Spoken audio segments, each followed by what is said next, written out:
अध्यक्ष महाराज मंत्र्यांनी उत्तर दिलं ना, त्याच्याबद्दल आम्हाला काही आक्षेप नाही. अध्यक्ष महाराज, ही कुत्री वाढण्याचं कारण काय याच्यावर विचार करा. आणि कुत्री जास्त कुठं असतात? अध्यक्ष महोदय, काही प्राणी मित्र असे आहेत जे कायद्याच्या जो त्रास नागरिकांना होतो त्याचा विचार करत नाहीत.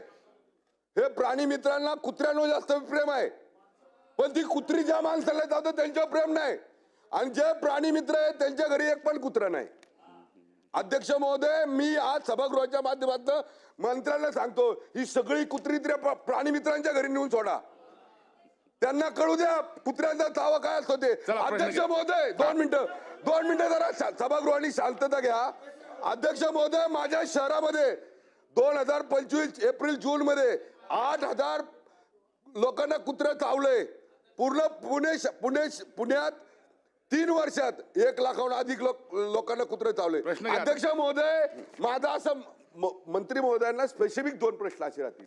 अध्यक्ष महोदय, मंत्री महोदय, ज्या ठिकाणी जास्त विद्यार्थ्यांचा वावर आहे, ज्या ठिकाणी महिलांचा, ज्या ठिकाणी गार्डन्स आहेत, ज्या ठिकाणी महिला खरेदी करायला जातात, भाजीपाला खरेदी करायला जातात, त्या ठिकाणी अध्यक्ष महोदय स्थानिक स्वराज्य संस्थेमध्ये एक टीम अशी ठेवली पाहिजे की ज्या ठिकाणी हे कुत्रे हल्ला करतात.